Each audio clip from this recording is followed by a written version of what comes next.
Hi, welcome back to Learners. 9th class in physics പരീക്ഷയ്ക്ക് വേണ്ട വളരെ ഇമ്പോർട്ടന്റ് ആയിട്ടുള്ള ക്വസ്റ്റ്യൻസ് ആണ് നമ്മൾ ഈ വീഡിയോയിൽ ഡിസ്കസ് ചെയ്യാൻ പോകുന്നത്.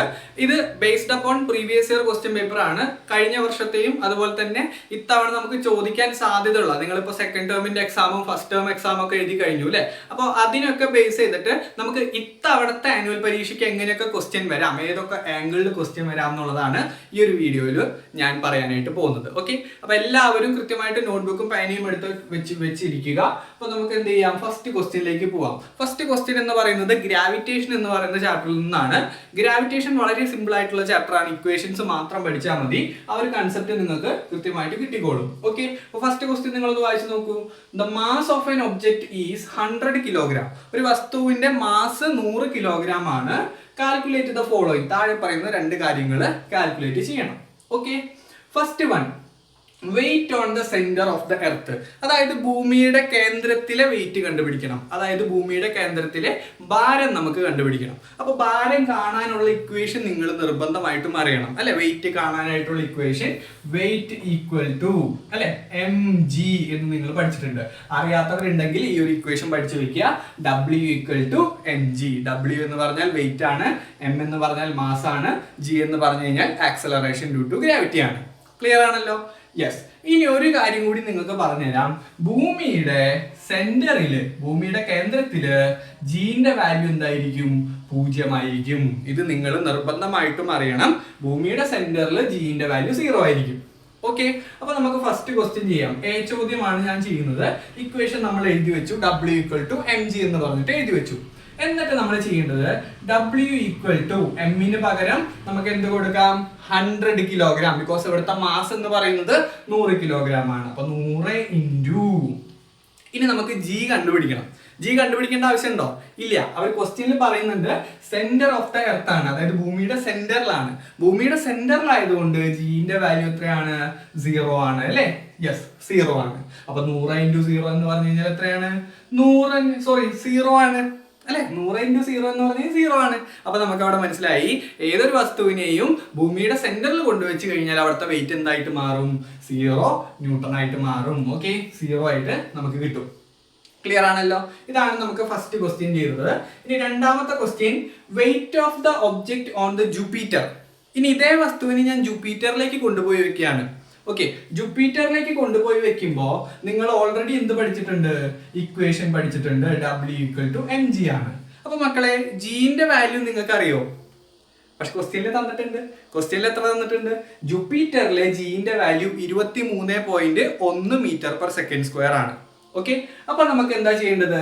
mg എന്ന് പറഞ്ഞ ഇക്വേഷനിലേക്ക് കൊടുക്കാം. എമ്മിന് യാതൊരു മാറ്റവും ഇല്ല. 100 കിലോഗ്രാം മാസമുള്ള സാധനം എവിടേക്ക് കൊണ്ടുപോയി വെക്കുകയാണ്? ജൂപ്പിറ്ററിലേക്ക് കൊണ്ടുപോയി വെക്കുകയാണ്. ഇത് ഭൂമിയാണ്, ഭൂമിയല്ല, പകരം എവിടേക്ക് കൊണ്ടുപോയി വെക്കുകയാണ്? ജൂപ്പിറ്ററിലേക്ക് കൊണ്ടുപോയി വെക്കുകയാണ്. അപ്പൊ നമുക്ക് കിട്ടി 100 ഇൻറ്റു, ഇനി നിങ്ങളൊന്ന് പറഞ്ഞേ, ഇവിടെ ജീന്റെ വാല്യൂ എന്താ നമ്മൾ സബ്സ്റ്റിറ്റ്യൂട്ട് ചെയ്യേണ്ടത്? 0 സബ്സ്റ്റിറ്റ്യൂട്ട് ചെയ്യാൻ പറ്റുമോ? 9.8 സബ്സ്റ്റിറ്റ്യൂട്ട് ചെയ്യാൻ പറ്റുമോ? പറ്റില്ല. കാരണം ഈ ഒരു വസ്തു ഇരിക്കുന്നത് എവിടെയാണ്? ജൂപ്പിറ്ററിലാണ്. അപ്പൊ ജൂപ്പിറ്ററിന് ജി ആണ് നമ്മൾ അവിടെ അപ്ലൈ ചെയ്യേണ്ടത്. ജൂപ്പിറ്ററിന് ജി അവർ തന്നിട്ടുണ്ട് 23 എത്രയാണ്? 1 തന്നിട്ടുണ്ട്. ക്ലിയർ? യെസ്. അപ്പൊ നമുക്ക് ഇത് രണ്ടും ഇൻറ്റു ചെയ്യുമ്പോൾ ഇവിടെ 2 സീറോസ് ഇല്ലേ? അപ്പൊ ഒരു പോയിന്റ് സ്ഥാനം നീക്കി ഒരു 0 പോയി, ഇനി വീണ്ടും ഒരു 0 വരും. അപ്പൊ നമുക്ക് 231 ന്യൂട്ടൺ എന്ന് പറഞ്ഞിട്ടായിരിക്കും നമുക്ക് ഇവിടുത്തെ എന്ത് കിട്ടുക? വെയിറ്റ് കിട്ടുക. ഓക്കെ, അവിടുത്തെ ഭാരം നമുക്ക് കിട്ടിക്കഴിഞ്ഞു. 2310 ന്യൂട്ടൺ ആണ് ഇവിടുത്തെ എന്ത് ഭാരം എന്ന് പറയുന്നത്. അപ്പോൾ ഈ ഒരു ക്വസ്റ്റ്യനിൽ നിങ്ങൾ മനസ്സിലാക്കേണ്ട കാര്യം, ഈ ഒരു ക്വസ്റ്റ്യൻ എടുത്തു കഴിയുമ്പോൾ ഞാൻ 3 കാര്യങ്ങൾ നിങ്ങൾക്ക് പറഞ്ഞുതരാം. ക്വസ്റ്റ്യൻ എടുത്തു കഴിഞ്ഞാൽ ഗ്രാവിറ്റേഷൻ എന്ന് പറയുന്ന ചാപ്റ്ററിൽ നിന്ന് ഈ ക്വസ്റ്റ്യനിൽ നിങ്ങൾ മനസ്സിലാക്കുക W ഈക്വൽ ടു mg ആണ്. അതില് G എന്ന് പറയുന്നത് എർത്തിന്റെ ആണെങ്കിൽ അത് 9.8 ആയിരിക്കും. ജൂപ്പിറ്ററിന്റെ ആണെങ്കിൽ എന്തായിരിക്കും? ഇവിടെ നിങ്ങൾ കണ്ടു 23.1 ആണ്. അതുപോലെ തന്നെ G at the centre of the earth, ഭൂമിയുടെ സെന്ററിലാണെങ്കിൽ ജീന്റെ value 0 metre per second square ആയിരിക്കും. ഓക്കെ, ഇത്രയും കാര്യങ്ങൾ എന്ത് ചെയ്യണം? നിങ്ങൾ ഈ ഒരു ക്വസ്റ്റ്യനിൽ നിന്ന് മനസ്സിലാക്കി എടുക്കണം. ഇതിനെ ബേസ് ചെയ്തിട്ട് നമുക്ക് പലതവണ പ്രീവിയസ് ക്വസ്റ്റ്യൻ പേപ്പേഴ്സ് നിങ്ങൾ നോക്കിക്കഴിഞ്ഞാൽ പ്രീവിയസ് ക്വസ്റ്റ്യൻസിൽ നമുക്ക് പലതവണ ചോദിച്ചിട്ടുണ്ട്. ഓക്കെ, അപ്പൊ ഈ ഇക്വേഷൻ പഠിക്കുക. 3 വാല്യൂസും കൃത്യമായിട്ട് നിങ്ങൾ പഠിച്ചു വെക്കുക കേട്ടോ. ഓക്കെ, അപ്പൊ നമുക്ക് അടുത്ത ക്വസ്റ്റ്യനിലേക്ക് കടക്കാം. ഇനി അടുത്ത ക്വസ്റ്റ്യൻ, അതും ഗ്രാവിറ്റേഷനിൽ നിന്നുള്ള ക്വസ്റ്റ്യൻ ആണ്. വളരെ ഇമ്പോർട്ടന്റ് ആയിട്ട് നിങ്ങളുടെ എക്സാമിന് ചോദിക്കാൻ സാധ്യതയുള്ള ഒരു ക്വസ്റ്റ്യൻ ആണ്. അതായത് രണ്ട് ബോഡികൾ തന്നിട്ടുണ്ട്. 20 കിലോഗ്രാം മാസമുള്ള ഒരു ബോഡി ഉണ്ട്, 40 കിലോഗ്രാം മാസമുള്ള ഒരു ബോഡി ഉണ്ട്. ഇവ തമ്മിൽ സെപ്പറേറ്റ് ചെയ്തിരിക്കുന്ന ഡിസ്റ്റൻസ് 4 മീറ്റർ ആണ്. ചെറിയ ബോർഡ് ആയതുകൊണ്ട് നിങ്ങൾക്ക് കാണാൻ കുറച്ച് ബുദ്ധിമുട്ടുണ്ടാവും. അതുകൊണ്ടാണ് ഞാൻ ഒന്ന് എക്സ്പ്ലെയിൻ ചെയ്ത് തരുന്നത്. ഓക്കെ, 20 കിലോഗ്രാം 40 കിലോഗ്രാം തമ്മിലുള്ള ഡിസ്റ്റൻസ് 4 മീറ്റർ ആണ്. അങ്ങനെയെങ്കിൽ നമുക്ക് calculate the force of attraction between the above object. അപ്പൊ നിങ്ങൾക്ക് യൂണിവേഴ്സൽ ലോ ഓഫ് ഗ്രാവിറ്റേഷൻ പ്രകാരം അറിയാം, രണ്ട് വസ്തുക്കൾ തമ്മിൽ ഒരു നിശ്ചിത അകലത്തിലാണ് ഇരിക്കുന്നതെങ്കിൽ അവ തമ്മിൽ എന്തുണ്ടാകും? ഒരു അട്രാക്റ്റീവ് ഫോഴ്സ് ഉണ്ടാവും. ആ അട്രാക്റ്റീവ് ഫോഴ്സ് കണ്ടുപിടിക്കാനുള്ള ഇക്വേഷൻ എന്ത് ചെയ്തിട്ടുണ്ട്? എന്റെ മക്കൾ പഠിച്ചു കഴിഞ്ഞിട്ടുണ്ട്.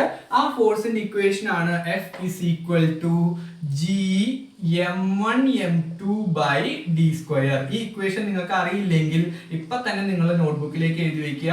വളരെ ഇമ്പോർട്ടന്റ് ആയിട്ടുള്ള ഒരു ഇക്വേഷൻ ആണ് G m1 m2 by d square. G എന്ന് പറഞ്ഞു കഴിഞ്ഞാൽ നിങ്ങൾക്ക് അറിയാം ഗ്രാവിറ്റേഷണൽ കോൺസ്റ്റന്റ് ആണ്. m1 എന്ന് പറഞ്ഞാൽ ആദ്യത്തെ വസ്തുവിന്റെ മാസ്, m2 എന്ന് പറഞ്ഞു കഴിഞ്ഞാൽ രണ്ടാമത്തെ ബോഡിയുടെ മാസ്, d എന്ന് പറഞ്ഞു കഴിഞ്ഞാൽ ഇവ തമ്മിൽ സെപ്പറേറ്റ് ചെയ്തിരിക്കുന്ന ഡിസ്റ്റൻസിനെയാണ് d എന്ന് പറയുന്നത്. അപ്പൊ നമുക്ക് ഫസ്റ്റ് ക്വസ്റ്റ്യൻ ചെയ്ത് കഴിഞ്ഞാൽ നമുക്ക് എന്ത് കിട്ടോടാ? യെസ്, G ഇൻറ്റു ജിന്റെ വാല്യൂ നിങ്ങൾ സബ്സ്റ്റിറ്റ്യൂട്ട് ചെയ്യണ്ട. പല മക്കളും എന്ത് ചെയ്യുന്നുണ്ട്? 6.67 ഒക്കെ ഇട്ടിട്ട് ചെയ്യുന്ന കണ്ടിട്ടുണ്ട്. അങ്ങനെ ചെയ്തില്ലേലും യാതൊരുവിധ പ്രോബ്ലംസും ഇല്ല. ഓക്കെ, അപ്പൊ നമുക്ക് m1ന്റെ വാല്യൂ, ആദ്യത്തെ വസ്തുവിന്റെ മാസം നിങ്ങളൊന്ന് പറഞ്ഞേ, 20 കിലോഗ്രാം ആണ് അല്ലെ. അപ്പൊ m1ന് പകരം നമ്മൾ 20 ഇട്ട് കൊടുത്തു. ഇനി m2ന് പകരം നിങ്ങൾ പറഞ്ഞ് രണ്ടാമത്തെ വസ്തുവിന്റെ മാസം 40 കിലോഗ്രാം ആണ്. ഡൗട്ട് ഉണ്ടോ? ഇല്ലല്ലോ, 40 കിലോഗ്രാം ആണ്. അപ്പൊ 40 ഡിവൈഡഡ് ബൈ ഡി സ്ക്വയർ, തമ്മിലുള്ള അകലം എത്രയാണ്? 4 മീറ്റർ ആണ്. പക്ഷേ ഇവിടെയാണ് പല കുട്ടികളും തെറ്റിക്കുന്നത്. തമ്മിലുള്ള അകലം 4 മീറ്റർ ആയതുകൊണ്ട് ഡിവൈഡഡ് ബൈ 4 നിങ്ങൾ ചെയ്യും. പക്ഷെ ഇക്വേഷൻ നിങ്ങൾ നോക്കണം, G m1 m2 by d square ആണ്. മനസ്സിലായോ? ഇവ തമ്മിലുള്ള ഡിസ്റ്റൻസിന്റെ സ്ക്വയർ ആണ് നമുക്ക് ചെയ്യേണ്ടത്. അതായത് ഈ 4ന്റെ സ്ക്വയർ ആണ് നമുക്ക് ചെയ്യേണ്ടത്. അപ്പോൾ ഡിവൈഡഡ് ബൈ 4 സ്ക്വയർ. ക്ലിയർ ആണോ മക്കളെ? യെസ്. അപ്പൊ നമുക്ക് കിട്ടി G ഇൻറ്റു 20 into 40 അല്ലെ. ഡയറക്റ്റ് നമുക്ക് ചെയ്യാം. 2 into 4 8 800 by 16. ഈ 800/16 നിങ്ങൾക്ക് കട്ട് ചെയ്ത് കളഞ്ഞു കഴിഞ്ഞാൽ എത്ര കിട്ടും? 50 എന്ന് കിട്ടും. അപ്പൊ 50G എന്ന് പറഞ്ഞിട്ടാണ് നമുക്ക് എന്ത് ചെയ്യുന്നത്? എ ക്വസ്റ്റ്യന്റെ ആൻസർ നമുക്ക് കിട്ടുന്നത്. ഈ കാൽക്കുലേഷൻ നിങ്ങൾ ഒന്ന് ചെയ്ത് നോക്കിയാൽ മതി. സൈഡില് എന്ത് ചെയ്താൽ മതി? 800നെ നിങ്ങൾ 16 കൊണ്ട് ഡിവൈഡ് ചെയ്ത് നോക്കുക. അല്ലെങ്കിൽ പകുതിയാക്കി കൊണ്ടുവന്ന് നിങ്ങൾക്ക് എന്തിലേക്ക് എത്തിക്കാം? 50Gയിലേക്ക് എത്തിക്കാനായിട്ട് പറ്റും. അപ്പൊ ക്ലിയർ ആണോ? ഈ ഇക്വേഷൻ നിങ്ങൾ കൃത്യമായിട്ട് പഠിച്ചു വെക്കുക. m1 m2 എന്താണെന്ന് മനസ്സിലാക്കുക. m1 m2 തമ്മിലുള്ള ഡിസ്റ്റൻസ് ആണ് d മാത്രം ഡിവൈഡ് ചെയ്താൽ പോരാ, d സ്ക്വയർ കൊണ്ടാണ് നിങ്ങൾ ഡിവൈഡ് ചെയ്യുന്നത്. പല കുട്ടികളുടെയും ആൻസർ പേപ്പർ ഒക്കെ ഞാൻ നോക്കുമ്പോൾ എന്ത് ചെയ്യുന്നുണ്ടാവും? ഇവിടെ d സ്ക്വയർ നിങ്ങൾ ചെയ്യാൻ പലപ്പോഴും മറന്നു പോകാറുണ്ട്. അതുകൊണ്ടാണ് ഞാൻ വീണ്ടും പറയുന്നത്. ഓക്കെ, അപ്പൊ d സ്ക്വയർ നമ്മൾ ചെയ്തു. അപ്പൊ നമുക്ക് 50G എന്ന് പറഞ്ഞിട്ട് കിട്ടി. എല്ലാവർക്കും കിട്ടിയല്ലോ? യെസ്. ഇനി നമുക്ക് ചെയ്യേണ്ടത് what will be the force when distance is reduced to half. അതായത് ഇവ തമ്മിലുള്ള ഡിസ്റ്റൻസ് എന്ത് ചെയ്തു? ഹാഫ് ആക്കി കുറച്ചു. അതായത് ഇത് തമ്മിലുള്ള ഡിസ്റ്റൻസ് മക്കളെ ഒന്ന് ശ്രദ്ധിച്ച് നോക്കണേ. ഈ ഒരു ബോളിനെ ഞാൻ എന്ത് ചെയ്തു? ഒന്ന് അടുത്തേക്ക് കൊണ്ടുവന്നു. ഓക്കെ, ഇവ തമ്മിൽ എന്തുണ്ട്? ഇപ്പോ ഡിസ്റ്റൻസ് വളരെ കുറച്ചുള്ളൂ, പകുതിയാക്കി. അതായത് ഇവിടെ ഓൾറെഡി എത്ര മീറ്റർ ഉണ്ടായിരുന്നു? 4 മീറ്റർ ഉണ്ടായിരുന്നു. അതിനെ റെഡ്യൂസ് ചെയ്ത് ഹാഫ് ആക്കി എന്ന് വെച്ച് കഴിഞ്ഞാൽ അതിനെ പകുതിയാക്കി എന്ന് പറഞ്ഞാൽ 4ന്റെ പകുതി എത്രയാ? 2 മീറ്റർ. അപ്പൊ അത് തമ്മിലുള്ള ഡിസ്റ്റൻസ് എത്രയാക്കി മാറ്റി? ഞാൻ 2 മീറ്റർ ആക്കി മാറ്റി അല്ലെ. ഇത് ഓൾറെഡി 40 കിലോഗ്രാം ആണ്. ഇത് തമ്മിലുള്ള ഡിസ്റ്റൻസ് പകുതിയാക്കി, ഹാഫ് ആക്കി എന്ന് പറഞ്ഞാൽ പകുതിയാക്കി എന്ന് പറഞ്ഞാൽ 2 മീറ്ററിലേക്ക് അതിനെ ഞാൻ ചുരുക്കി. അപ്പൊ നമുക്ക് ഫോഴ്സ് ഓഫ് അട്രാക്ഷൻ എത്രയാണ് കിട്ടുക എന്നുള്ളതാണ് ക്വസ്റ്റ്യൻ. അപ്പൊ നമുക്ക് അറിയാലോ, G m1 m2 by d square ആണ് ഇക്വേഷൻ. നമ്മൾ ഓൾറെഡി G കൊടുത്തു. m1ന് പകരം ഇനി 20 കിലോഗ്രാം. മക്കളെ ഇവിടെ നിങ്ങൾ തെറ്റിക്കരുത്, മാസ് ഒന്നും മാറ്റിയിട്ടില്ല. ഇവ തമ്മിലുള്ള എന്താ മാറ്റിയത്? ഡിസ്റ്റൻസ് മാത്രമാണ് മാറ്റിയത്. ഓക്കെ, മാസ് ഒന്നും കൊണ്ടുപോയി എന്ത് ചെയ്യരുത്? ഹാഫ് ആക്കരുത് കേട്ടോ. യെസ്. അപ്പൊ നമുക്ക് G into 20 into 40 divided by ഇവ തമ്മിലുള്ള ഡിസ്റ്റൻസ് 2 എഴുതിയാൽ മതിയോ? പോരല്ലോ, അതിന്റെ സ്ക്വയർ എഴുതണം. അപ്പൊ 2 സ്ക്വയർ. ക്ലിയർ ആണോ? യെസ്. അപ്പൊ നമുക്ക് കിട്ടി G ഇൻറ്റു 20 ഇൻറ്റു 40 800 ആണ് അല്ലെ. 800 ഡിവൈഡഡ് ബൈ 4. അപ്പൊ 800 ഡിവൈഡഡ് ബൈ 4ഉം 8ഉം നമുക്ക് കട്ട് ചെയ്ത് കളഞ്ഞാൽ 200 വരും. അപ്പൊ നമുക്ക് 200G എന്ന് പറഞ്ഞിട്ടാണ് രണ്ടാമത് ഇവ തമ്മിലുള്ള ഫോഴ്സ് എന്ത് ചെയ്ത് കഴിഞ്ഞാൽ, ഡിസ്റ്റൻസ് റെഡ്യൂസ് ചെയ്ത് കഴിഞ്ഞാൽ, ഹാഫ് ആക്കി റെഡ്യൂസ് ചെയ്ത് കഴിഞ്ഞാൽ നമുക്ക് കിട്ടുന്നത് 200G എന്ന് പറഞ്ഞിട്ടുള്ള ഉത്തരമാണ്. ഓക്കെ, അപ്പൊ നമുക്ക് ആദ്യം കിട്ടിയത് എത്രയായിരുന്നു? ആദ്യം കിട്ടിയത് 50G ആണ്. രണ്ടാമത് കിട്ടിയത് 200G ആണ്. അപ്പൊ ഇതിന് നിങ്ങൾ മനസ്സിലാക്കുക, ഡിസ്റ്റൻസ് പകുതിയാക്കി കുറച്ചപ്പോ അവിടുത്തെ ഫോഴ്സ് എന്ത് ചെയ്തു? 4 ടൈംസ് കൂടി എന്നുള്ളത് മനസ്സിലാക്കുക. ബിക്കോസ് 50 × 4 ആണ് എന്ത്? 200 എന്ന് പറയുന്നത്. അപ്പൊ 4 മടങ്ങ് കൂടി. ഡിസ്റ്റൻസ് പകുതിയാക്കിയപ്പോൾ 4 മടങ്ങാണ് അവിടുത്തെ എന്ത് കൂടിയത്? ഫോഴ്സ് കൂടിയത്. അത്രയൊന്നും പഠിച്ചില്ലെങ്കിൽ കുഴപ്പമൊന്നുമില്ല, നിങ്ങൾ ഇക്വേഷൻ വെച്ചിട്ട് ജസ്റ്റ് കാൽക്കുലേറ്റ് ചെയ്യാനായിട്ട് അറിഞ്ഞാൽ മതി. ഓക്കെ, ക്ലിയർ ആണെന്ന് വിചാരിക്കുന്നു. ഇക്വേഷൻ മറന്നു പോരുത്. F is equal to Gm1m2/d². d² ആണ്, മറന്നു പോകരുത്. ഓക്കെ, അപ്പൊ നമുക്ക് അടുത്ത ക്വസ്റ്റ്യനിലേക്ക് കടക്കാം. അടുത്ത ക്വസ്റ്റ്യൻ വളരെ സിമ്പിൾ ക്വസ്റ്റ്യൻ ആണ്. ടെക്സ്റ്റ് ബുക്ക് വായിച്ചവർക്ക് അറിയാം. ഇവിടെ ഞാൻ 2 ചിത്രങ്ങൾ കൊടുത്തിട്ടുണ്ട്. ചിത്രം വരച്ചതിൽ എന്തെങ്കിലും തെറ്റുണ്ടെങ്കിൽ നിങ്ങളൊന്ന് ക്ഷമിക്കണം. ബിക്കോസ് ഞാനിവിടെ വരയ്ക്കുകയാണ്. ഞാൻ സാധാരണ സ്ക്രീനിൽ പ്രസന്റ് ചെയ്ത് നിങ്ങൾക്ക് കാണിക്കാറാണ് പതിവ്. ഇന്നിപ്പോൾ സ്ക്രീൻ ഇല്ലാത്തതുകൊണ്ട് ബോർഡിലേക്ക് ചുരുങ്ങിയെന്നുള്ളൂ. ഓക്കെ, അപ്പൊ നമുക്ക് ഇവിടെ ഫസ്റ്റ് ചിത്രം തന്നിട്ടുണ്ട്, അതുപോലെ തന്നെ സെക്കൻഡ് ചിത്രം തന്നിട്ടുണ്ട്. മനസ്സിലായവർക്ക് മനസ്സിലായിട്ടുണ്ടാവും, ചിലർക്ക് ഈ ഒരു ചിത്രം കണ്ടിട്ട് മനസ്സിലായിട്ടുണ്ടാവില്ല. ഓക്കെ, അപ്പൊ എ എന്ന് പറയുന്നത് എന്താണ്? നിങ്ങളുടെ കയ്യിൽ കണ്ടിട്ടുണ്ടാവും അല്ലെ? പല ആളുകളുടെയും കയ്യിൽ, പല കച്ചവടക്കാരുടെയും കയ്യിൽ നിങ്ങൾ കണ്ടിട്ടുണ്ടായിരിക്കും. ഇതിന്റെ പേരാണ് കോമൺ ബാലൻസ് അല്ലെ? ഇവിടെ ഒരു തൂക്കുകാട്ടൊക്കെ വെച്ചിട്ട് ഇവിടെ നമുക്ക് വേണ്ട സാധനത്തിനൊക്കെ വെച്ചിട്ട് നമ്മൾ അളന്ന് നോക്കുന്നതൊക്കെ കണ്ടിട്ടുണ്ടാവും. അപ്പൊ ഇതിന് നമ്മൾ പറയുന്ന പേരാണ് കോമൺ ബാലൻസ്. എന്താണ് പറയുക? Common balance. കോമൺ ബാലൻസ് എന്ന് പറഞ്ഞു. അപ്പോ എ എന്ന് പറഞ്ഞ ചിത്രം എന്താണ്? കോമൺ ബാലൻസ് ആണ് എന്നുള്ള കാര്യം നോട്ട് ചെയ്ത് വെക്കുക. ഇനി അതുപോലെ ബി എന്ന് പറയുന്നത് നമുക്ക് പറയാം സ്പ്രിംഗ് ബാലൻസ് ആണ്. എന്താണ്? Spring balance. ഇതിനകത്തൊരു സ്പ്രിംഗ് ഉണ്ടായിരിക്കും. ആ സ്പ്രിംഗിന്റെ എന്താണ്, നമ്മളൊക്കെ ബുക്ക് വിൽക്കാനൊക്കെ കൊടുക്കുമ്പോൾ ഈ ബുക്കൊക്കെ തൂക്കം നോക്കുന്നത് ഈ ഒരു സ്പ്രിംഗ് ബാലൻസ് ഉപയോഗിച്ചിട്ടാണ്. ഇവിടെ കണ്ടോ ഒരു ഹുക്ക് ഉണ്ട്. ഈ ഒരു ഹുക്കിൽ എന്ത് ചെയ്യുന്നുണ്ടാവും? ഈ ഒരു ബുക്ക് അല്ലെങ്കിൽ ഈ ഒരു ബുക്കിന്റെ സെറ്റ് ഇങ്ങനെ വെച്ച് കൊടുക്കുന്നുണ്ടാവും. അപ്പൊ അതിനനുസരിച്ച് ഈ ഒരു സ്പ്രിംഗ് വലിയുകയും അതിന്റെ റീഡിങ് കൃത്യമായിട്ട് നമുക്ക് കാണാനായിട്ട് സാധിക്കും. ഓക്കെ, അപ്പൊ ക്ലിയർ ആണെന്ന് വിചാരിക്കുന്നു. ഇതിന്റെ പേര് നമുക്ക് സ്പ്രിംഗ് ബാലൻസ് എന്നാണ്. ഇതിനകത്ത് സ്പ്രിംഗ് ഉണ്ടല്ലോ, അതുകൊണ്ട് ഇതിനെ സ്പ്രിംഗ് ബാലൻസ് എന്നാണ് നമ്മൾ പറയുക. ആദ്യത്തേത് കോമൺ ബാലൻസ്, രണ്ടാമത്തേത് സ്പ്രിംഗ് ബാലൻസ്. ക്ലിയർ? യെസ്. ഇനി നമുക്ക് ഇതിന്റെ യൂസസ് അറിയണം. ആദ്യത്തേത് എന്ത് മെഷർ ചെയ്യാനാണ് നമ്മൾ ഉപയോഗിക്കുക? മാസ് മെഷർ ചെയ്യാനാണ്. കോമൺ ബാലൻസ് എന്തിനാണെന്ന് ചോദിച്ചു കഴിഞ്ഞാൽ മാസ്, അതായത് അതിന്റെ ഭാരം അളക്കാൻ വേണ്ടിയിട്ടാണ്, മാസ് അളക്കാൻ വേണ്ടിയിട്ടാണ് നമ്മൾ കോമൺ ബാലൻസ് നമ്മൾ എന്ത് ചെയ്യുന്നത്? ഉപയോഗിക്കുന്നത്. ഓക്കെ, അപ്പൊ common balance is used to find mass അളക്കാനാണ് കോമൺ ബാലൻസ്. ഓക്കെ, ഇനി സ്പ്രിംഗ് ബാലൻസ് ആണെങ്കിൽ വെയിറ്റ് മെഷർ ചെയ്യാനാണ്. എന്ത് മെഷർ ചെയ്യാനാണ്? ഇതിന്റെ വെയിറ്റ് മെഷർ ചെയ്യാനാണ്. അപ്പോൾ ഈ ഒരു വ്യത്യാസം നിങ്ങൾ മനസ്സിലാക്കുക. മാസ് മെഷർ ചെയ്യാൻ കോമൺ ബാലൻസ്, വെയിറ്റ് മെഷർ ചെയ്യാൻ സ്പ്രിംഗ് ബാലൻസ്. ഇങ്ങനെ തന്നെ നിങ്ങൾ പഠിച്ചു വയ്ക്കുക. മാസ് മെഷർ ചെയ്യാൻ കോമൺ ബാലൻസ്, വെയിറ്റ് മെഷർ ചെയ്യാൻ സ്പ്രിംഗ് ബാലൻസ്. ക്ലിയർ ആണല്ലോ? അപ്പൊ ചിത്രം നിങ്ങളുടെ ടെക്സ്റ്റ് ബുക്കിലേക്ക് എടുത്തു വെക്കണം. വളരെ വളരെ ഇമ്പോർട്ടന്റ് ആയിട്ടുള്ള ക്വസ്റ്റ്യൻ ആണ്. നിങ്ങളുടെ നാളത്തെ പരീക്ഷയ്ക്ക് അല്ലെങ്കിൽ അടുത്ത ദിവസത്തെ പരീക്ഷയ്ക്ക് എന്ത് ചെയ്യുന്നുണ്ടാവും? ഇത് നമുക്ക് ചോദിക്കുന്നുണ്ടാവും. ഏത്? ഈ പറഞ്ഞ കോമൺ ബാലൻസ് അതുപോലെ തന്നെ സ്പ്രിംഗ് ബാലൻസ് വളരെ വളരെ വളരെ ഇമ്പോർട്ടന്റ് ആയിട്ടുള്ള ക്വസ്റ്റ്യൻ ആണ്. പഠിച്ചു വെച്ചിട്ട് വേണം നിങ്ങൾ പോകാനായിട്ട്. അതിന്റെ യൂസസും നിങ്ങൾ എന്ത് ചെയ്യണം? കൃത്യമായിട്ട് പഠിക്കണം. ഓക്കെ, അപ്പൊ നമുക്ക് എന്ത് ചെയ്യാം? അടുത്ത ക്വസ്റ്റ്യനിലേക്ക് കടക്കാം. ഇനി അടുത്തത് മക്കളെ ഒരു ക്വസ്റ്റ്യൻ അല്ല, നമുക്ക് ഒരു 3 ഇക്വേഷൻ പഠിക്കാം. ഈ 3 ഇക്വേഷൻ പഠിച്ചിട്ട് നമുക്ക് ഒരു ക്വസ്റ്റ്യൻ ചെയ്യാം. ഓക്കെ, അപ്പൊ ഇക്വേഷൻ ഇതാണ്. ലോസ് ഓഫ് മോഷൻ എന്ന ചാപ്റ്ററിൽ നിന്ന് മൊമെന്റം കണ്ടുപിടിക്കാൻ അല്ലെ? മൊമെന്റം അഥവാ ആക്കം എന്നായിരുന്നു പഴയ ടെക്സ്റ്റ് ബുക്കിൽ മലയാളത്തിൽ കൊടുത്തിരുന്നത്. പക്ഷെ പുതിയ ടെക്സ്റ്റ് ബുക്കിൽ ആക്കം എന്നല്ല മൊമെന്റം എന്ന് തന്നെയാണ് മലയാളത്തിൽ കൊടുത്തിട്ടുള്ളത്. ഓക്കെ, അപ്പൊ നമുക്കറിയാം മൊമെന്റം. ഓക്കെ, മൊമെന്റം എന്താണെന്ന് വെച്ച് കഴിഞ്ഞാൽ മാസ് ഇൻറ്റു എന്താണ്? വെലോസിറ്റി ആണ് മൊമെന്റം എന്ന് പറയുന്നത്. അതായത് മാസ് ഇൻറ്റു പ്രവേഗമാണ് മൊമെന്റം എന്ന് പറയുന്നത്. അപ്പോ നമുക്ക് ഈ മൊമെന്റത്തിനെ രണ്ടായിട്ട് ക്ലാസിഫൈ ചെയ്യാം. Initial momentum, final momentum. അതായത് ആദ്യ മൊമെന്റം, അന്ത്യ മൊമെന്റം. തുടക്കത്തിൽ ഉണ്ടാവുന്ന മൊമെന്റത്തിനെയാണ് ഇനീഷ്യൽ മൊമെന്റം എന്ന് നമ്മൾ പറയാ. അവസാനം കിട്ടുന്ന മൊമെന്റത്തിനെയാണ് നമ്മൾ ഫൈനൽ മൊമെന്റം എന്ന് നമ്മൾ പറയാം. അപ്പൊ ഇതിന് രണ്ടിനും ഒരു ഇക്വേഷൻ ഉണ്ട്, പഠിച്ചു വെക്കണം. അതായത് ആദ്യം നമ്മൾ ഒരു സംഭവത്തുമ്പോൾ ഇപ്പൊ ഒരു ബോൾ ആണെന്ന് വിചാരിക്കുക. ഓക്കെ, ഇതൊരു ബോള്. ഈ ഒരു ബോളിന്റെ മാസ് m ആണ്. ഇതുമ്പോ ഞാൻ ആദ്യമായിട്ട് എന്ത് കൊടുത്തു? ഒരു u എന്ന് പറയുന്ന ഒരു ബലം കൊടുത്തു. അപ്പൊ നമുക്ക് കിട്ടുന്ന മൊമെന്റം ആണ് m into u, അഥവാ ആദ്യത്തെ മൊമെന്റം എന്ന് നമ്മൾ പറയുന്നത്. Okay, initial momentum m into u. അപ്പൊ അതാണ് ഞാൻ ഇവിടെ കൊടുത്തിട്ടുള്ളത്, m into u. ഇത് അറിയാവുന്നവരുണ്ടെങ്കിൽ ഒരു 2-3-4 മിനിറ്റ് അടിച്ചു കളഞ്ഞിട്ട് നിങ്ങൾ കാണാൻ ശ്രമിക്കുക കേട്ടോ. ഓക്കെ, ഫൈനൽ മൊമെന്റം എന്ന് പറഞ്ഞാൽ ഈ ഒരു സംഭവം നീങ്ങിയിട്ട് ഈ ഒരു ബോൾ നീങ്ങിയിട്ട് m മാസിന് അവസാനം എന്ത് കിട്ടി? ഒരു വെലോസിറ്റി കിട്ടിയിട്ടുണ്ടാവും. അതിനെയാണ് നമ്മൾ ഫൈനൽ വെലോസിറ്റി v എന്ന് നമ്മൾ സൂചിപ്പിക്കുക. അപ്പോൾ നമുക്ക് കിട്ടുന്ന മൊമെന്റ് ആണ് എന്ത്? m into v എന്ന് നമ്മൾ പറയുന്നത്. ഓക്കെ, m into v, അതാണ് ഫൈനൽ മൊമെന്റം. ജസ്റ്റ് ഇക്വേഷൻ മാത്രം അറിഞ്ഞിരുന്നാൽ മതി. അതിന് പിന്നിലുള്ള കൺസെപ്റ്റ് കാര്യങ്ങളൊന്നും പഠിച്ചില്ലെങ്കിലും യാതൊരു വിഷയങ്ങളും ഇല്ല. നമുക്ക് എക്സാമിന് വേണ്ടിയിട്ടാണ് ഇക്വേഷൻസ് അറിഞ്ഞിരിക്കുന്നത്. അപ്പൊ m into v.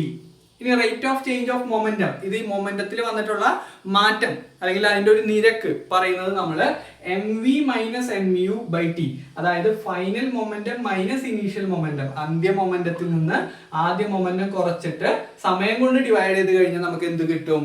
ഈ പറഞ്ഞ rate of change of momentum അല്ലെങ്കിൽ മൊമെന്റ വ്യത്യാസത്തിൽ വന്നിട്ടുള്ള നിരക്ക് നമുക്ക് കിട്ടും. ഓക്കെ, ഈ 3 ഇക്വേഷൻസ് നിങ്ങൾ നോട്ട്ബുക്കിലേക്ക് കൃത്യമായിട്ട് എഴുതി വെക്കണം. വളരെ വളരെ വളരെ ഇമ്പോർട്ടന്റ് ആണ്. നാലാമത്തെ ഇക്വേഷൻ ഞാൻ കൊടുത്തിട്ടുണ്ട്, എല്ലാവർക്കും അറിയുന്ന ഇക്വേഷൻ ആണ് F ഈക്വൽ ടു ma, അതായത് ഫോഴ്സ്, ബലം എന്ന് പറയുന്നത് എന്താണ്? മാസ് ഇൻറ്റു ആക്സലറേഷൻ ആണ്, m ഇൻറ്റു a ആണ്. ഇത് ഞാൻ ഓൾറെഡി എന്ത് ചെയ്തതാണ്, പല ക്ലാസ്സുകളിലും നിങ്ങൾക്ക് പറഞ്ഞു തന്ന കാര്യമാണ്. അപ്പോൾ ഇക്വേഷൻ പഠിക്കുക, ഡീറ്റെയിൽസിലേക്ക് ഞാൻ കടക്കുന്നില്ല, ഇക്വേഷൻ പഠിക്കുക. അത് വെച്ചിട്ടുള്ള ക്വസ്റ്റ്യൻ ആണ് ഞാൻ ഇനി അടുത്തത് ചെയ്യാനായിട്ട് പോകുന്നത്. Okay, yes. അപ്പോൾ നമ്മൾ പഠിച്ച ഇക്വേഷനെ ബേസ് ചെയ്തിട്ടുള്ള ക്വസ്റ്റ്യൻ ആണ് ലോസ് ഓഫ് മോഷൻ എന്ന ചാപ്റ്ററിൽ നിന്ന് നിങ്ങളുടെ എക്സാമിന് ഒരുപക്ഷെ കിട്ടാവുന്ന ഒരു ഇമ്പോർട്ടന്റ് ക്വസ്റ്റ്യൻ ആണ് ഇവിടെ കൊടുത്തിരിക്കുന്നത്. ഓക്കെ, അപ്പൊ നമുക്ക് ക്വസ്റ്റ്യനിലേക്ക് കടക്കാം. ക്വസ്റ്റ്യൻ നിങ്ങൾ വായിച്ചു നോക്കുക. An object of mass 20 kg moves with a velocity 80 meter per second. When a force was applied for a time of 5 seconds, velocity became 20 meter per second. Question വായിച്ചിട്ട് വല്ലതും മനസ്സിലായോ? ഇല്ലല്ലോ, ഞാൻ ജസ്റ്റ് ഒന്ന് എക്സ്പ്ലെയിൻ ചെയ്ത് തരാം. An object of mass 20 kg, ഒരു object ഉണ്ടായിരുന്നു, ഒരു വസ്തു ഉണ്ടായിരുന്നു. ആ വസ്തുവിന്റെ മാസ് എത്രയാണ്? 20 കിലോഗ്രാം ആണെന്ന് പറയുന്നുണ്ട്. Moves with velocity 80 metre per second, അതായത് ഒരു വസ്തു ഉണ്ടായിരുന്നു. ഈ ഒരു വസ്തുവിന് ആദ്യമേ കൊടുത്ത വെലോസിറ്റി അഥവാ അവിടെ കൊടുത്ത പ്രവേഗമാണ്, ആദ്യം കൊടുത്ത പ്രവേഗമാണ് 80 മീറ്റർ പെർ സെക്കൻഡ്. ഓക്കെ, അപ്പൊ നമുക്ക് യു എന്ന് പറയുന്നതാണ് 80 മീറ്റർ പെർ സെക്കൻഡ്. അതെങ്ങനെ യു ആണെന്ന് മനസ്സിലായി? എടാ, ആദ്യം കൊടുത്ത വെലോസിറ്റി മനസ്സിലായോ? ആദ്യം കൊടുത്ത വെലോസിറ്റി യു എന്ന് പറയുന്നത് 80 മീറ്റർ പെർ സെക്കൻഡ് ആണ്. അപ്പൊ ഇങ്ങനെ വെലോസിറ്റി കൊടുത്തിയപ്പോൾ സ്വാഭാവികമായിട്ട് ഈ ഒരു ബോൾ എന്ത് ചെയ്തിട്ടുണ്ടായിരിക്കും? മൂവ് ചെയ്തിട്ടുണ്ടായിരിക്കും. അപ്പൊ മൂവ് ചെയ്തിട്ടുണ്ടെങ്കിൽ ഈ ഒരു ബോൾ എന്ത് ചെയ്തു? മൂവ് ചെയ്തിട്ട് ഇവിടെ എത്തിയെന്ന് നിങ്ങൾ വിചാരിക്കുക. അപ്പൊ ഈ മൂവ് ചെയ്തപ്പോൾ ഇതിന്റെ മാസിലൊന്നും യാതൊരു മാറ്റവും വന്നിട്ടില്ല. മാസ് എത്ര തന്നെയാണ്? 20 കിലോഗ്രാം തന്നെയാണ്. പക്ഷേ ഇത് നമ്മൾ ആദ്യം കൊടുത്തത് 80 മീറ്റർ പെർ സെക്കൻഡ് വേഗതയാണ് അല്ലെ? അപ്പൊ നിങ്ങൾ ഒരു ബോൾ നിങ്ങൾ ഉരുട്ടി കഴിയുകയാണെങ്കിൽ ആദ്യം കൊടുക്കുന്ന സ്പീഡിലായിരിക്കും അവസാനം പോവുക? അല്ലല്ലോ, ഇങ്ങനെ സ്പീഡ് ഇങ്ങനെ കുറഞ്ഞു കുറഞ്ഞു വരും. അപ്പോൾ അവസാനം നമുക്ക് വന്നിട്ടുള്ള വെലോസിറ്റി എന്ന് പറയുന്നത് 20 മീറ്റർ പെർ സെക്കൻഡ് ആണ്. ക്ലിയർ ആണോ? ഒരു ബോള് ഉരുണ്ടുരുണ്ട് പോയിട്ട് അവസാനം വന്നിട്ടുള്ള വെലോസിറ്റി അവർ പറഞ്ഞിരിക്കുന്നത് 20 മീറ്റർ പെർ സെക്കൻഡ് ആണ്. അപ്പൊ അവസാനത്തെ വെലോസിറ്റിനെ നമ്മൾ v എന്ന് പറഞ്ഞിട്ടാണ് സൂചിപ്പിക്കുക. അപ്പൊ v എന്ന് പറയുന്നത് 20 മീറ്റർ പെർ സെക്കൻഡ് ആണ്. ക്ലിയർ ആണോ? ഇത് എടുത്ത സമയം അവർ പറയുന്നുണ്ട് 5 സെക്കൻഡ് ആണ്. ഇതിനെടുത്ത സമയം 5 സെക്കൻഡ് ആണ്. അപ്പൊ 5 സെക്കൻഡ് ആണ് ഇവിടുത്തെ ടൈം ടേക്കൺ എന്ന് നമ്മൾ പറയുന്നത്. എന്നിട്ട് നമുക്ക് എന്ത് കണ്ടുപിടിക്കണം? ഇനീഷ്യൽ മൊമെന്റം, ഫൈനൽ മൊമെന്റം, അതുപോലെ rate of change of momentum. Okay, momentum മാറ്റം, നിരക്കൊക്കെ കണ്ടുപിടിക്കണം. അപ്പൊ നമുക്ക് ഫസ്റ്റ് ക്വസ്റ്റ്യൻ ചെയ്യാലോ. ആൻസർ ആണ് ഞാൻ ഇവിടെ ചെയ്യുന്നത്. Initial momentum, initial momentum. Okay, initial momentum. അപ്പൊ ഇനീഷ്യൽ മൊമെന്റം കണ്ടുപിടിക്കാൻ ഇക്വേഷൻ ഞാൻ നിങ്ങളെ പഠിപ്പിച്ചു തന്നിട്ടുണ്ട്. m ഇൻറ്റു യു ആണ്. അപ്പൊ m എന്ന് പറയുന്നത് മാസ് ആണ്, അത് 20 കിലോഗ്രാം ആണ്. u എന്ന് പറയുന്നത് ആദ്യത്തെ വെലോസിറ്റി ആണ്, അത് 80 മീറ്റർ പെർ സെക്കൻഡ് ആണ് നമുക്ക് കിട്ടിയിട്ടുണ്ട്. അപ്പൊ നമുക്ക് വളരെ സിമ്പിൾ ആയിട്ട് സബ്സ്റ്റിറ്റ്യൂട്ട് ചെയ്ത് കൊടുത്തിട്ട് ചെയ്യാവുന്ന ക്വസ്റ്റ്യൻ ആണ് കേട്ടോ. ഓക്കെ, അപ്പൊ 20 ഇൻറ്റു യുവിന് പകരം കൊടുക്കടാ 80. അപ്പൊ 20 ഇൻറ്റു 80 നമുക്ക് എന്ത് കിട്ടി? 2 ഇൻറ്റു 8 ചെയ്യാം. 2 ഇൻറ്റു 8 16 ആണ്. അത് കഴിഞ്ഞ് ഒരു 0 1 0, അപ്പൊ 2 0 കൊടുത്തു. ഓക്കെ, ക്ലിയർ ആണോ? ഇനി മാസിന്റെ യൂണിറ്റ് കിലോഗ്രാം ആണ്, അതുപോലെ വെലോസിറ്റിയുടെ യൂണിറ്റ് മീറ്റർ പെർ സെക്കൻഡ് ആണ്. നമുക്ക് കിലോഗ്രാം മീറ്റർ പെർ സെക്കൻഡ് ആണ് ഇവിടുത്തെ മൊമെന്റത്തിന്റെ യൂണിറ്റ്. ഇങ്ങനെയൊക്കെ നമുക്ക് ചെയ്യാൻ പറ്റും. എന്നാലും പഠിച്ചു വെക്കുക, മൊമെന്റത്തിന്റെ unit kilogram metre per second ആണെന്ന് മനസ്സിലാക്കി വെക്കുക. Okay, yes. ഇനി നമുക്ക് ഫൈനൽ മൊമെന്റം കണ്ടുപിടിക്കണം. Final momentum, final momentum. അപ്പൊ ഫൈനൽ മൊമെന്റം എങ്ങനെ കണ്ടുപിടിക്കുക? നമ്മൾ പഠിച്ചിട്ടുണ്ട്. m ഇൻറ്റു വി ആണ് ഇക്വേഷൻ. m എന്ന് പറഞ്ഞു കഴിഞ്ഞാൽ ഇവിടെ 20 കിലോഗ്രാം ആണ്. v എന്ന് പറഞ്ഞു കഴിഞ്ഞാൽ ഇവിടെ 20 മീറ്റർ പെർ സെക്കൻഡ് ആണ്. m എന്ന് പറഞ്ഞാൽ 20 കിലോഗ്രാം ആണ്, v എന്ന് പറഞ്ഞാൽ 20 മീറ്റർ പെർ സെക്കൻഡ് ആണ്. രണ്ടും തമ്മിൽ മിക്സ് ആവരുത്. ഇത് m, ഇത് v. അപ്പൊ m എന്ന് പറഞ്ഞാൽ 20 ആണ്, അതുപോലെ v എന്ന് പറഞ്ഞാലും 20 തന്നെയാണ്. അപ്പൊ 20 ഇൻറ്റു 20 നമുക്ക് എന്ത് കിട്ടി? 400 എന്ത് കിട്ടി? കിലോഗ്രാം മീറ്റർ പെർ സെക്കൻഡ് എന്ന് പറഞ്ഞിട്ട് നമുക്ക് ഫൈനൽ മൊമെന്റം കിട്ടി. ഓക്കെ, അപ്പൊ 400 കിലോഗ്രാം മീറ്റർ പെർ സെക്കൻഡ് ആണ് ഫൈനൽ മൊമെന്റം. ക്ലിയർ? യെസ്. അപ്പൊ ഇത് ഇനീഷ്യൽ മൊമെന്റ്, ഇത് ഫൈനൽ മൊമെന്റം. ഇനി നമുക്ക് കണ്ടുപിടിക്കേണ്ടത് rate of change of moment ആണ്. നിങ്ങളുടെ നോട്ട്ബുക്കിലേക്ക് കൃത്യമായിട്ട് നിങ്ങൾ എന്ത് ചെയ്യണം? ഇനീഷ്യലും ഫൈനലും എഴുതി വെക്കുക കേട്ടോ. യെസ്, ക്ലിയർ ആണല്ലോ, എഴുതി വെച്ചു എന്ന് നമ്മൾ വിചാരിക്കുന്നു. ഇനി അടുത്തത് നമ്മൾ rate of change of momentum കണ്ടുപിടിക്കാൻ പോവാണ്. അപ്പൊ rate of change of momentum കണ്ടുപിടിക്കുമ്പോൾ ഇത് എത്രയാണ് കിട്ടിയത്? ഇത് എത്ര കിട്ടിയത്? 1600 കിട്ടിയത്. ഇത് കിട്ടിയത് നമുക്ക് 400 എന്നാണ് കിട്ടിയത് അല്ലേ? യെസ്. നമുക്ക് rate of change of momentum കണ്ടുപിടിക്കാം. ഇതിന്റെ ഇക്വേഷൻ നിങ്ങൾ പഠിച്ചിട്ടുണ്ട്. mv മൈനസ് mu/t ആണ് അല്ലെ rate of change of momentum. Rate അതായത് നമുക്ക് മൊമെന്റം മാറ്റത്തിന്റെ നിരക്ക് പറയുകയാണെങ്കിൽ mv minus mu/t. mv minus mu/t അതായത് final momentum minus initial momentum divided by time ആണ് ഇക്വേഷനിൽ ഞാൻ പറഞ്ഞത്. അപ്പൊ നമുക്ക് ചെയ്യാവുന്ന കാര്യം, ഫൈനൽ മൊമെന്റം തന്നിട്ടുണ്ട് 400, നമ്മൾ കണ്ടുപിടിച്ചു കഴിഞ്ഞു. 400 മൈനസ് ഇനീഷ്യൽ മൊമെന്റം നമ്മൾ കണ്ടുപിടിച്ചു കഴിഞ്ഞു 1600 ഡിവൈഡഡ് ബൈ ടൈം. ആ ഒരു ക്വസ്റ്റ്യനിൽ ക്ലിയർ ആയിട്ട് തന്നിട്ടുണ്ട് 5 സെക്കൻഡ് ആണെന്ന് തന്നിട്ടുണ്ട്. കൊണ്ടുപോയി തെറ്റിക്കരുത്, 5 സെക്കൻഡ് ആണ്. അപ്പൊ 5 കൊണ്ട് ഡിവൈഡ് ചെയ്യുക. ഇനി മക്കളെ ഇവിടെ ഒന്ന് നിങ്ങളൊന്ന് കുറച്ച് മാത്തമാറ്റിക്സ് അറിയാവുന്നവർ സിമ്പിൾ ആയിട്ട് കുറയ്ക്കും, അറിയാത്തവർക്കാണ് ഞാൻ പറയുന്നത്. ഓക്കെ, ചെറിയ നമ്പറിൽ നിന്ന് വലിയ നമ്പറാണ് കുറയ്ക്കുന്നത് അല്ലെ? ഇതിന്റെ രണ്ടിന്റെയും ചിഹ്നം വ്യത്യാസമുണ്ട്. ഇത് പോസിറ്റീവ് 400, ഇത് മൈനസ് 1600. അപ്പൊ നമ്മൾ എന്ത് ചെയ്യും? രണ്ടും സെപ്പറേറ്റ് ചിഹ്നങ്ങളാ വന്നത്.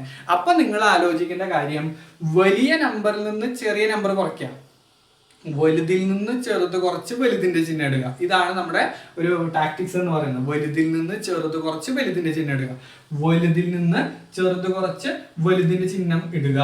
ഓക്കെ, വലുത് ഏതാ? 1600. അതിൽ നിന്ന് ചെറുത് കുറയ്ക്കുക, 400 കുറയ്ക്കുക. എന്നിട്ട് വലുതിന്റെ ചിഹ്നം എന്താ? മൈനസ് ആണ് അല്ലെ? ആ മൈനസ് ഇട്ട് കൊടുക്കുക. അപ്പൊ വലുതിൽ നിന്ന് ചെറുത് കുറയ്ക്കുക. 1600 നിന്ന് 400 പോയി കഴിഞ്ഞാല് നമുക്ക് കിട്ടുന്നത് 1200 ആണ്. എന്നിട്ട് വലുതിന്റെ ചിഹ്നം കൊടുക്കുക. അപ്പൊ മറക്കരുത്, വലുതിൽ നിന്ന് ചെറുത് കുറച്ച് വലുതിന്റെ ചിഹ്നം ഇടുക. സിമ്പിളാ. യെസ്. അപ്പൊ മൈനസ് 1200 ഡിവൈഡഡ് ബൈ 5. ഓക്കെ, ഈ ഡിവൈഡഡ് ബൈ 5 കൊടുത്തില്ലേ തെറ്റി പോകും കേട്ടോ. ഓക്കെ, അപ്പൊ ഡിവൈഡഡ് ബൈ 5 ഇത് നമ്മൾ കട്ട് ചെയ്ത് കഴിയുമ്പോൾ നമുക്ക് എത്ര കിട്ടൂടാ? ഇവിടെ നമുക്ക് എത്ര കിട്ടും? 2 തവണ പോവും. 2 തവണ പോകുമ്പോൾ ഇവിടെ എത്ര വരും? 240 അല്ലേ നമുക്ക് വരിക? യെസ്. അപ്പൊ നമുക്ക് കിട്ടി മൈനസ് 240 എന്ത് കിട്ടി? കിലോഗ്രാം മീറ്റർ പെർ സെക്കൻഡ് എന്ന് കിട്ടി. ക്ലിയർ ആണോ? അപ്പൊ നമുക്ക് ഇവിടെ ഓൾറെഡി മൈനസ് ഉണ്ടായിരുന്നതുകൊണ്ടാണ് ഈ ഒരു മൈനസ് വന്നത് കേട്ടോ. പലരും തെറ്റിദ്ധരിക്കുന്നു മൈനസ് എങ്ങനെയാണ് കിട്ടിയതെന്ന്. ഇവിടെ നമുക്ക് മൈനസ് ചെയ്തപ്പോൾ ഇവിടെ ഒരു മൈനസ് കിട്ടി. ആ minus 240 kilogram metre per second ആണ് നമുക്ക് ഇവിടുത്തെ rate of change of momentum. Clear ആണോ? യെസ്. ഇതിന്റെ കൂടെ നിങ്ങളുടെ എക്സാമിന് വേറൊരു ക്വസ്റ്റ്യനും കൂടി എക്സ്ട്രാ ചോദിക്കാം. കാൽക്കുലേറ്റ് ദ ഫോഴ്സ് അപ്ലൈഡ്, അല്ലെങ്കിൽ ഫോഴ്സ് കണ്ടുപിടിക്കാൻ പറഞ്ഞിട്ട് ചോദിക്കാറുണ്ട്. അപ്പൊ നിങ്ങൾ ന്യൂട്ടന്റെ സെക്കൻഡ് ലോവിനെ കുറിച്ച് ആലോചിക്കുക. ന്യൂട്ടന്റെ സെക്കൻഡ് ലോയിൽ കൃത്യമായിട്ട് പറയുന്നുണ്ട് rate of change of momentum, momentum മാറ്റ നിരക്ക് തന്നെയാണ് എന്താ ഇവിടുത്തെ ഫോഴ്സ് എന്ന് പറയുന്നത്. അപ്പോൾ മൊമെന്റം മാറ്റ നിരക്ക് മൈനസ് 240 ആണെന്നുണ്ടെങ്കിൽ അവിടുത്തെ ഫോഴ്സും എത്ര തന്നെയായിരിക്കും? മൈനസ് 240 തന്നെയായിരിക്കും കേട്ടോ. ഇതും നിങ്ങൾ എന്ത് ചെയ്യണം? ഒന്ന് മനസ്സിലാക്കി വെക്കണം. എക്സാമിന് ചോദിച്ചു കഴിഞ്ഞാൽ ഒരു കാരണവശാലും ഈ ഒരു 3 ക്വസ്റ്റ്യൻസ് തെറ്റിക്കരുത്. Initial momentum, final momentum, rate of change of momentum, അതുപോലെ അതിന്റെ ഫോഴ്സ് കണ്ടുപിടിക്കാനും ഒരു പക്ഷേ നിങ്ങളുടെ എക്സാമിന് ക്വസ്റ്റ്യൻ ഉണ്ടായേക്കാം. ഓക്കെ, ക്ലിയർ ആണെന്ന് വിചാരിക്കുന്നു. അപ്പോൾ ഇത്രയും ക്വസ്റ്റ്യൻസ് ആണ് നമ്മൾ ഈ 4 ക്വസ്റ്റ്യൻസ് ആണ് ചെയ്തത്. വളരെ ഇമ്പോർട്ടന്റ് ആയിട്ടുള്ള ക്വസ്റ്റ്യൻസ് ആണ്, സ്ഥിരമായിട്ട് നമ്മുടെ എക്സാമിന് ചോദിക്കുന്ന ക്വസ്റ്റ്യൻസ് ആണ്. ഇനിയും ഒരുപാട് സ്ഥിരം ക്വസ്റ്റ്യൻസ് ഉണ്ട്. നിങ്ങളുടെ സപ്പോർട്ട് നിങ്ങൾ മാക്സിമം കുട്ടികളിലേക്ക് ഷെയർ ചെയ്യുക, മാക്സിമം സ്റ്റുഡൻസിലേക്ക് പരമാവധി ഷെയർ ചെയ്യാനായിട്ട് ശ്രമിക്കുക. അപ്പോൾ ഷെയർ ചെയ്ത് കഴിഞ്ഞാൽ നമ്മൾ എന്ത് ചെയ്യുന്നുണ്ടാവും? കൂടുതൽ വീഡിയോസ് നിങ്ങൾക്ക് വേണ്ടിയിട്ട് അപ്ലോഡ് ചെയ്ത് തരുന്നുണ്ടാവും. Okay, yes. ഇനി എന്തെങ്കിലും ഡൗട്ടുകൾ ഉണ്ടെങ്കിൽ നിങ്ങൾക്ക് താഴെ കമന്റ് ബോക്സിൽ വന്നിട്ട് ചോദിക്കാവുന്നതാണ്. ഓക്കെ, നിങ്ങൾക്ക് വേണ്ടിയിട്ട് തയ്യാറാക്കി വെച്ചിട്ടുള്ള ചാനലാണ്. അപ്പം നിങ്ങൾക്ക് എന്ത് ഡൗട്ട് ഉണ്ടെങ്കിലും നിങ്ങൾക്ക് ചോദിക്കാം. ഓക്കെ, ഞാൻ എല്ലാത്തിനും മറുപടി തരുന്ന ഒരാളാണ്. അപ്പോൾ അതുകൊണ്ട് എന്ത് ഡൗട്ട് ഉണ്ടെങ്കിലും നിങ്ങൾക്ക് ചോദിക്കാം. ഓക്കെ, അപ്പോൾ നമുക്ക് അടുത്ത വീഡിയോയിൽ അടുത്ത ക്വസ്റ്റ്യൻസ് ആയിട്ട് കാണാം. Thank you, by.